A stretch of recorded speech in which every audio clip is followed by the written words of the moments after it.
Welcome to Bite at a Time Books, where we read you your favorite classics one bite at a time. My name is Bree Carlile, and I love to read, and wanted to share my passion with listeners like you. Be sure to follow the show on your favorite podcast platform so you get all the new episodes. Or you can follow the show on YouTube, where we have playlists for all the stories. You can find us on all the social medias at Bite at a Time Books, or on our website, biteatatimebooks.com, where you can also sign up for our newsletter for more information on what we're reading and what's coming next for the podcasts. We're part of the Bite at a Time Books Productions Network. If you'd also like to hear what inspired your favorite classic author to write their novels, and what was going on in the world at the time, check out the Bite at a Time Books Behind the Story podcast, Tuesdays, wherever you listen to podcasts. Today we'll be continuing The Sign of the Four by Arthur Conan Doyle. Chapter 3. In Quest of a Solution. It was 5:30 before Holmes returned. He was bright, eager, and in excellent spirits, a mood which, in his case, alternated with fits of the blackest depression. "There is no great mystery in this matter," he said, taking the cup of tea which I had poured out for him. "The facts appear to admit of only one explanation." "What, you've solved it already?" "Well, that would be too much to say. I have discovered a suggestive fact, that is all. It is, however, very suggestive. The details are still to be added. I have just found, on consulting the back files of the Times, that Major Sholto of Upper Norwood, late of the 34th Bombay Infantry, died upon the 28th of April, 1882. I may be very obtuse, Holmes, but I fail to see what this suggests." "No. You surprise me. Look at it in this way, then. Captain Morstan disappears. The only person in London whom he could have visited is Major Sholto. Major Sholto denies having heard that he was in London. 4 years later, Sholto dies. Within a week of his death, Captain Morstan's daughter receives a valuable present, which is repeated from year to year and now culminates in a letter which describes her as a wronged woman. What wrong can it refer to except this deprivation of her father? And why should the presents begin immediately after Sholto's death, unless it is that Sholto's heir knows something of the mystery and desires to make compensation? Have you any alternative theory which will meet the facts?" "But what is strange compensation? And how strangely made? Why, too, should he write a letter now, rather than 6 years ago? Again, the letter speaks of giving her justice. What justice can she have? It is too much to suppose that her father is still alive. There is no other injustice in her case that you know of." "There are difficulties. There are certain difficulties," said Sherlock Holmes pensively. "But our expedition of tonight will solve them all. Ah, here is a four-wheeler, and Miss Morstan is inside. Are you all ready? Then we had better go down, for it is a little past the hour." I picked up my hat and my heaviest stick, but I observed that Holmes took his revolver from his drawer and slipped it into his pocket. It was clear that he thought that our night's work might be a serious one. Miss Morstan was muffled in a dark cloak, and her sensitive face was composed but pale. She must have been more than a woman if she did not feel some uneasiness at the strange enterprise upon which we were embarking. Yet her self-control was perfect, and she readily answered the few additional questions which Sherlock Holmes put to her. "Major Sholto was a very particular friend of Papa's," she said.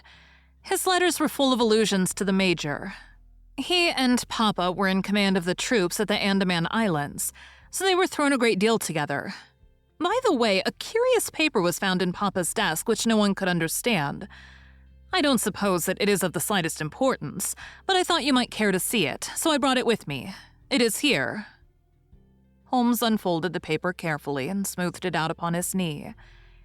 He then, very methodically, examined it all over with his double lens. "It is a paper of native Indian manufacture," he remarked. "It has at some time been pinned to a board. The diagram upon it appears to be a plan of part of a large building with numerous halls, corridors, and passages. At one point is a small cross done in red ink, and above it is 3.37 from the left, in faded pencil writing. In the left-hand corner is a curious hieroglyphic, like 4 crosses in a line with their arms touching. Beside it is written, in very rough and coarse characters, the sign of the 4, Jonathan Small, Mahomet Singh, Abdul Khan, Dost Akbar. No, I confess that I do not see how this bears upon the matter. Yet it is evidently a document of importance. It has been kept carefully in a pocketbook, for the one side is as clean as the other. It was in his pocketbook that we found it. Preserve it carefully, then, Miss Morstan, for it may prove to be of use to us. I begin to suspect that this matter may turn out to be much deeper and more subtle than I at first supposed. I must reconsider my ideas." He leaned back in the cab, and I could see by his drawn brow and his vacant eye that he was thinking intently. Miss Morstan and I chatted in an undertone about our present expedition and its possible outcome, but our companion maintained his impenetrable reserve until the end of our journey. It was a September evening, and not yet 7 o'clock. But the day had been a dreary one, and a dense, drizzly fog lay low upon the great city. Mud-colored clouds drooped sadly over the muddy streets. Down the Strand, the lamps were but misty splotches of diffused light which threw a feeble circular glimmer upon the slimy pavement.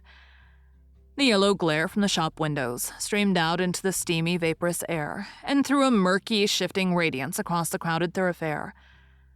There was, to my mind, something eerie and ghost-like in the endless procession of faces which flitted across these narrow bars of light. Sad faces and glad, haggard and merry. Like all humankind, they flitted from the gloom into the light, and so back into the gloom once more. I am not subject to impressions, but the dull, heavy evening, with the strange business upon which we were engaged, combined to make me nervous and depressed. I could see from Miss Morstan's manner that she was suffering from the same feeling. Holmes alone could rise superior to petty influences. He held his open notebook upon his knee, and from time to time he jotted down figures and memoranda in the light of his pocket lantern. At the Lyceum Theater, the crowds were already thick at the side entrances. In front, a continuous stream of hansoms and four-wheelers were rattling up, discharging their cargoes of shirt-fronted men and beshawled, bediamonded women. We had hardly reached the third pillar, which was our rendezvous, before a small, dark, brisk man in the dress of a coachman accosted us. "Are you the parties who come with Miss Morstan?" he asked. "I am Miss Morstan, and these two gentlemen are my friends," said she. He bent a pair of wonderfully penetrating, questioning eyes upon us. "You will excuse me, miss," he said with a certain dogged manner, "but I was to ask you to give me your word that neither of your companions is a police officer." "I give you my word on that," she answered. He gave a shrill whistle, on which a street Arab led across a four-wheeler and opened the door. The man who had addressed us mounted to the box, while we took our places inside. We had hardly done so before the driver whipped up his horse, and we plunged away at a furious pace through the foggy streets. The situation was a curious one. We were driving to an unknown place on an unknown errand, yet our invitation was either a complete hoax, which was an inconceivable hypothesis, or else we had good reason to think that important issues might hang upon our journey. Miss Morstan's demeanor was as resolute and collected as ever. I endeavored to cheer and amuse her by reminiscences of my adventures in Afghanistan, but to tell the truth, I was myself so excited at our situation, and so curious as to our destination, that my stories were slightly involved. To this day, she declares that I told her one moving anecdote as to how a musket looked into my tent at the dead of night, and how I fired a double-barreled tiger cub at it. At first, I had some idea as to the direction in which we were driving. But soon, what with our pace, the fog, and my own limited knowledge of London, I lost my bearings and knew nothing save that we seemed to be going a very long way. Sherlock Holmes was never at fault, however, as he muttered the names as the cab rattled through squares and in and out by tortuous by-streets. "Rochester Row," said he. "Now Vincent Square. Now we come out on the Vauxhall Bridge Road. We are making for the Surrey side, apparently. Yes, I thought so. Now we are on the bridge. You can catch glimpses of the river." We did indeed get a flitting view of a stretch of the Thames, with the lamps shining upon the broad, silent water. But our cab dashed on, and was soon involved in a labyrinth of streets upon the other side. "Wordsworth Road," said my companion. "Priory Road, Larkhall Lane, Stockwell Place, Robert Street, Cold Harbor Lane. Our quest does not appear to take us to very fashionable regions." We had, indeed, reached a questionable and forbidding neighborhood.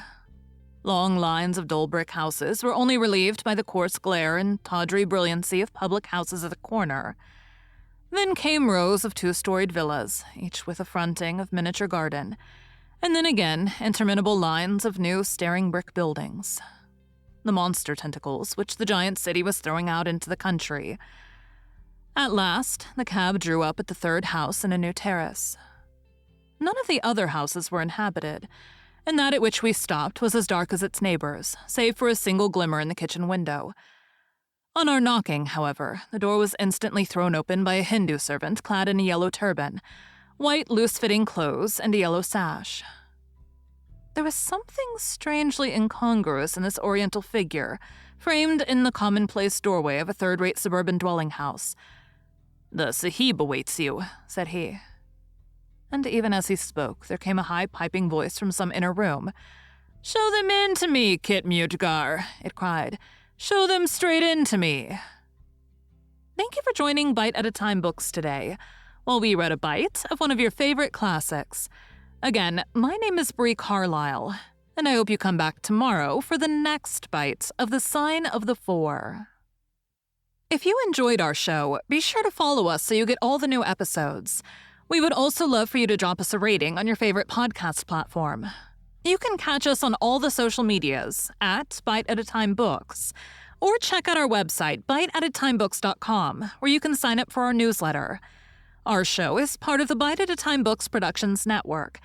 If you would also like to hear about the authors who write the books we read on the show, check out the Bite at a Time Books Behind the Story podcast, wherever you listen to podcasts, or on biteatatimebooksbehindthestory.com.